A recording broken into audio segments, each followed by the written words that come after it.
Willkommen zu Frequent Traveler TV. Mein Name ist Lars Korsten. Heute wieder mit einer frisch gepressten Sendung. Wie findet ihr das Neue?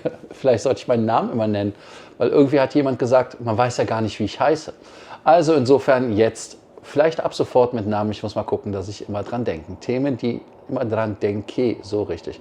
Themen, die ich für euch habe, und zwar frisch gepresst wie immer, sind zum Beispiel FAA warnt Piloten vor Flügen nach Mexiko und Südamerika.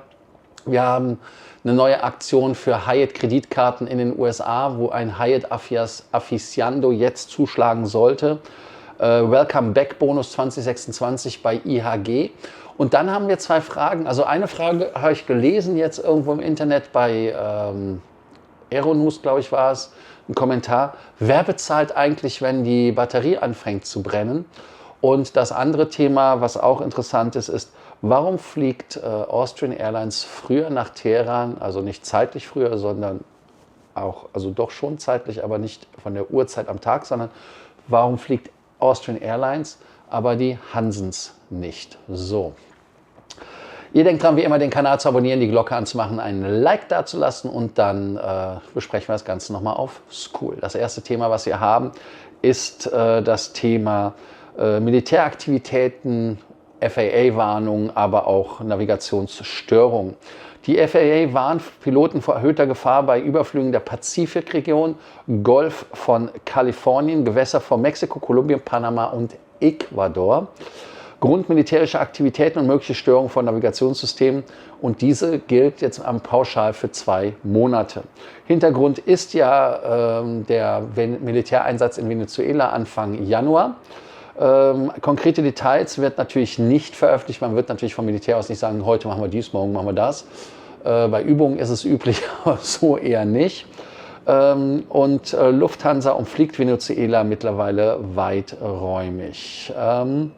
Donald Trump sagt ja, mit Mexiko müsste etwas geschehen. Gucken wir mal, was da geschieht. Können Navigationsstörungen künftig zu dauerhaften Luftraumsperrungen in Lateinamerika führen? Was sagt ihr dazu? Ist das etwas, was euch eher beunruhigt oder sagt ihr, nee, das ist leider normal? Mittlerweile, wir haben es in der Ukraine, um die Ukraine rum, um Russland rum. Da sind viele Störungen. Also insofern eventuell auch ein neues Normal. In der Aeronews, da gab es eine Anwältin, die hat geschrieben zu dem Thema Powerbanks an Bord, haftet der Passagier bei Zwischenfällen. Und die Lufthansa Group hat ja die neuen Regeln eingeführt seit 15. Januar. Laden von Geräten über Powerbanks während des Flugs verboten. Aufladen von Powerbanks über Bordstrom ebenfalls verboten. Und natürlich auch, wenn es zu Rauch oder Feuer kommt, dann muss der Kapitän handeln. Und dann gibt es natürlich als Ultima Ratio nur die Landung am nächsten Flughafen. So was nennt man dann Notlandung oder Ausweichlandung. Und die Kosten so einer Sicherheits- oder Ausgleichslandung sind ja doch enorm, weil Treibstoff, Gebühren, Crew, Bodenabfertigung, mögliche Reparaturen, Ersatzbeförderung, Hotelkosten und natürlich auch hier dann, wenn zum Beispiel so eine Crew ausklockt oder das Flugzeug, wie in dem Fall in Korea, glaube ich, wo war das, komplett abfackelt. Wer bezahlt denn die Bude? Und die Fluggäste haben übrigens keinen Anspruch auf Entschädigung, aber natürlich Betreuung, Essen, Hotel, Weiterflug bleibt Pflicht der Airline. Das ist ja das, was Dr. Matthias Böse auch immer wieder sagt. Regress gegen den Verursacher ist möglich, wenn Nutzungsverbot wirksam Teil der Beförderungsbedingungen ist. Bei Coacherflügen kann die Rechtslage kompliziert werden. Im Extremfall drohen zivilrechtliche und sogar strafrechtliche Konsequenzen. Das Zitat von dem Anwalt Moritz G. Heile: Der Kapitän darf und muss alle notwendigen Maßnahmen treffen und eine Ausweichlandung kann massiv teuer werden. Ja gut, das sind ja Sachen, die wir wissen. Sollten Powerbanks generell nur noch im Handgepäck und versiegelt transportiert werden? Wobei natürlich die Frage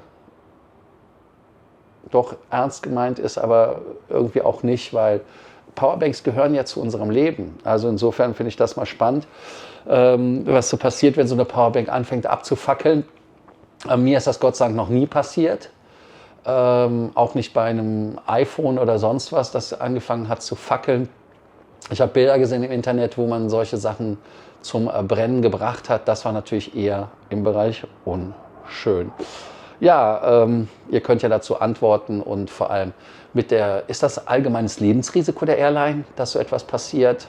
Also da wäre ich mal gespannt, was ihr sagt. Ich denke mal, wenn man so ein Flugzeug so 80 Millionen, 100 Millionen oder was sowas kostet oder wesentlich mehr, ein Airbus A380 liegt ja irgendwie bei 400 irgendwas Millionen und wir haben ja gehört, dass für 400 Millionen 2 gebrauchte 747-8er vercheckt worden sind, also 200 Millionen für ein Flugzeug ohne irgendwas anderes. Da wäre ich mal gespannt, wenn man das auf der Eieruhr hat, wie man da nochmal glücklich wird. Ja, Thema 3, das ist Flüge nach Teheran. Warum Austrian Airlines dort anders reagiert als Lufthansa. Die Sicherheitslage im Iran bleibt ja angespannt.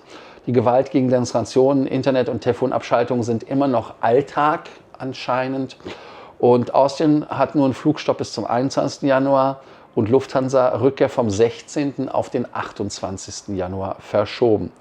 Und die Konzernsicherheit ist ja bei beiden, glaube ich, gleich. Also das heißt, bei Lufthansa wird dann entschieden bei der Konzernsicherheit, was man macht, wie die Sicherheitslage ist. Und interessant ist halt wirklich, warum die Austrian früher fliegt als die Lufthansa oder warum fliegt die Austrian, wenn Lufthansa nicht fliegt.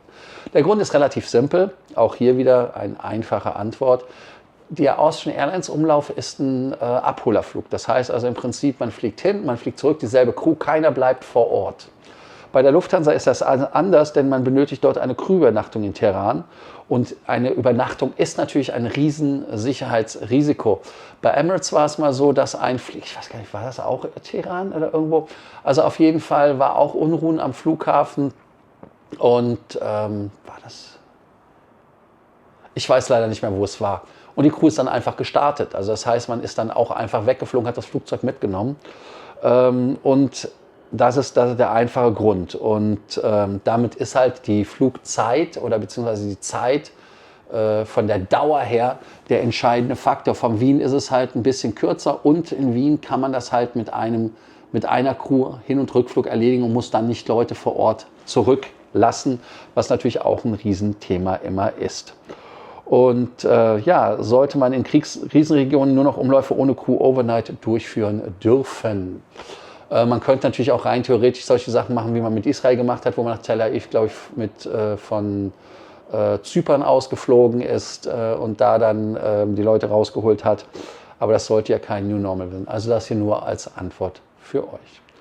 Eine Promotion für euch, die vielleicht für den einen oder anderen wie für mich, der bei IHG, also ich bin ja nicht bei IHG in Ungnade gefallen, aber IHG ist bei mir in Ungnade gefallen, ist so, dass IHG bringt den Bonus zurück, und zwar Welcome Back. Das Angebot sind 12.000 Bonuspunkte nach 2 bezahlten Aufenthalten innerhalb von 60 Tagen nach der Registrierung. Es gelten nur Paid Stays und wie immer bei IHG, denkt an, der Aufenthalt muss mehr als $30 kosten. Keine Award- and Points-Cash-Buchung. Angebot ist zielgruppenspezifisch, das heißt targeted auf Englisch. Zielgruppenspezifisch auch wieder so ein schönes deutsches Wort. Bei Fehlermeldung kann es sein, also es kann eine Fehlermeldung geben, dass ihr nicht dazu berechtigt seid, weil es natürlich nur Leute betrifft, die man zurückhaben will. Und die Leute sollen natürlich zurückgewonnen werden. Inaktive Mitglieder sollen da wieder zur Marke gebracht werden, aber sind da 12.000 Punkte der richtige Weg? Da bin ich mal auf eure Antwort gespannt. Sind gezielte Bonusangebote effektiver als globale Promotions vor Hotelketten? Und die andere Frage ist natürlich und bleibt am Ende ganz natürlich, ist 12.000 Punkte überhaupt bei IHG eine Value Proposition, wo ihr sagt, da gehe ich mal hin, wenn man nicht im IHG-Hotel übernachten würde? Ich bin mal auf eure Antworten gespannt. Und wer wie ich Kreditkarten-Afficionado ist und immer wieder mit der Hyatt privaten Kreditkarte geliebäugelt hat und nicht so wie ich die Karte schon seit mehreren Jahren hat, kann sie jetzt holen. Die World of Hyatt und Chase haben das Co-Brand-Angebot bis zum 26. Februar erneuert, beziehungsweise ist wieder da. Ich hatte das, glaube ich, auch damals in Anspruch genommen mit den 5 Freinächten. Oder war das bei der Marriott-Karte? Aber ich finde es ein relativ geiles Angebot. 3 Free Night Awards, Kategorie 1 bis 4, nach $5.000 Umsatz nach 3 Monaten. Und dann 2 Free Night Awards nach $15.000 Umsatz innerhalb von 6 Monaten. Die Jahresgebühr sind $95, Laufzeit sind 12 Monate für die Free Night Awards. Denkt daran, immer also ab dem Datum, wo ihr sie bekommt. Und dann weitere Vorteile sind Discovery-Status, jährliche Gratisnacht, 5 Elite-Nächte jährlich, 2 Elite-Nächte je $5.000 Umsatz. Bei der Firmenkarte gibt es 5 Nächte ab 10.000, also alle 10.000, wird kumuliert. Also das heißt, wenn ihr in einem Monat 5 macht, im anderen erst 5, dann kommt es halt nach 2 Monaten. Das müsst ihr nicht einmal im Monat 10.000 machen. Und dann die zweite Gratisnacht liegt bei 15.000 Jahresumsatz. Und wer Statuskunde ist, für den lohnt sich das ganze Thema natürlich. Der Hyatt Aficionado ist, der braucht die Karte. Aber denkt dran, ich benutze diese Karte nur für 2 Fälle. Einmal für Public Transport, da gibt es nämlich doppelte Punkte, wenn ihr die beim Public Transport benutzt. Und natürlich bei Hyatt Nächten. Ansonsten ist die Karte nicht so prickelnd. Da habe ich andere Karten, die besser sind. Ja, oder hättet ihr gesagt, ich hätte lieber einen Punktebonus gehabt? Ja, ich weiß, Hyatt könnte mit dem Free Night Awards das so machen, dass man sagt, man kann die Punkte aufzahlen. Aber hey, wer sind wir? Ihr denkt dran, wie immer den Kanal zu abonnieren, die Glocke anzumachen, ein Like dazulassen. Und ja, ich bin schwach geworden. Ich bin ja gerade aus Los Angeles zurückgekommen oder aus San Diego, um genauer zu sein. Irgendwie immer noch müde, immer noch tired. Aber ihr könnt jetzt die Zuschauerfragen beantworten. Und zwar einmal natürlich mit den Powerbanks nur noch versiegelt im Handgepäck erlaubt sein. Oder ist es so, dass man die Flüge, die die Crews haben in Krisenregionen, sollte man die wirklich nur noch mit Direct-Flügen machen? Das heißt also, dass die Crew keine Flüge, also Abholer war das Wort, was ich suchte, dass also Crews nicht über Nacht vor Ort bleiben. Ich danke euch und dann wieder bis bald. Ciao.